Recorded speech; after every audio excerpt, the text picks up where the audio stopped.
কোনোভাবেই থামছে না ইরান। আমেরিকা ও ইসরায়েলের চোখে চোখ রেখে যুদ্ধ চালিয়ে যাচ্ছে খামেনির উত্তরসূরিরা। ইরানের প্রতিশোধের আগুনে জ্বলছে গোটা মধ্যপ্রাচ্য।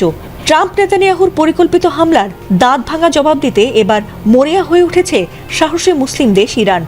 এমন পরিস্থিতিতে ট্রাম্প যখন কঠোর হুঁশিয়ারি দিচ্ছেন, ফ্রান্সের প্রেসিডেন্ট ম্যাক্রো যখন পারমাণবিক অস্ত্র বানানোর ঘোষণা দিচ্ছেন, ঠিক তখনই কোনো রকম ভয়ডরহীনভাবে ইসরায়েলে মুহুর্মুহু মিসাইল হামলা করে নেতানিয়াহুকে কড়া জবাব দিচ্ছে ইরান।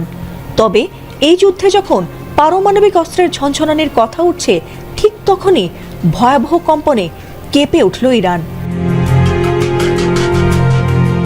অনেকের ধারণা ইরানের কাছে পারমাণবিক অস্ত্র আছে, তবে ইরান কখনোই সেটি স্বীকার করেনি। কিন্তু যে দেশের কাছে পারমাণবিক অস্ত্র নেই, সেই দেশ কিভাবে পারমাণবিক অস্ত্রধারী দেশের সাথে চোখে চোখ রেখে কথা বলছে? ইরান যখন যুদ্ধবিরতির কথা নাকচ করে দিয়েছে, ঠিক সেই সময় পারমাণবিক শক্তিধর দেশগুলো আলোচনায় বসেছে। আর এই আলোচনার মধ্যেই কেঁপে উঠেছে ইরান, যেটিকে বলা হচ্ছে ভূমিকম্প। আসলে কি ইরানে ভূমিকম্প হয়েছে, নাকি অন্য কোনো ঘটনা ঘটতে যাচ্ছে?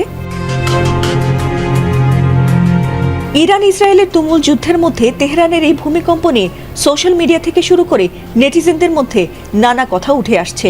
কেউ কেউ মনে করছেন ইরান হয়তো গোপনে ভারী ক্ষেপণাস্ত্রের পরীক্ষা চালিয়েছে, তবে সেটির কোনো জবাব এখনো পর্যন্ত ইরানের পক্ষ থেকে দেওয়া হয়নি।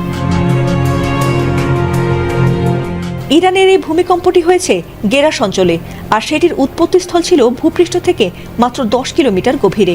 অগভীর এই ভূমিকম্পের ফলে গেরাস ও এর আশেপাশের এলাকায় ব্যাপক কম্পন অনুভূত হয়েছে। কম্পনটি যদিও মৃদু ছিল, তবে যুদ্ধবিধ্বস্ত পরিস্থিতির মধ্যে এই প্রাকৃতিক কম্পন স্থানীয় বাসিন্দাদের মাঝে সৃষ্টি করেছিল চরম আতঙ্কের। তবে এখন পর্যন্ত বড় কোনো ধরনের ক্ষয়ক্ষতি বা হতাহতের খবর পাওয়া যায়নি। এদিকে এই যুদ্ধে ইরানের পাশে থাকার ঘোষণা দিয়েছে চীন। আর চীনের এমন ঘোষণার পর থেকে ইরানের বিপ্লবী গার্ড বাহিনীর মধ্যে আরও বেশি ক্ষিপ্রতা দেখা গেছে। ট্রাম্প ও নেতানিয়াহু ধারণা করেছিল আয়াতুল্লাহ আলী খামেনির মৃত্যুর পর হয়তো এই যুদ্ধ থেমে যাবে, কিন্তু খামেনির মৃত্যুর পর বড় প্রতিশোধ নেবার ঘোষণা দিয়েছে ইরান। আর সে কারণেই কাউকে তোয়াক্কা করছে না ইরানের বিপ্লবী গার্ড বাহিনী। তবে কি ইরান এবং ইসরায়েলের এই যুদ্ধ তৃতীয় বিশ্বযুদ্ধে রূপ নিতে যাচ্ছে?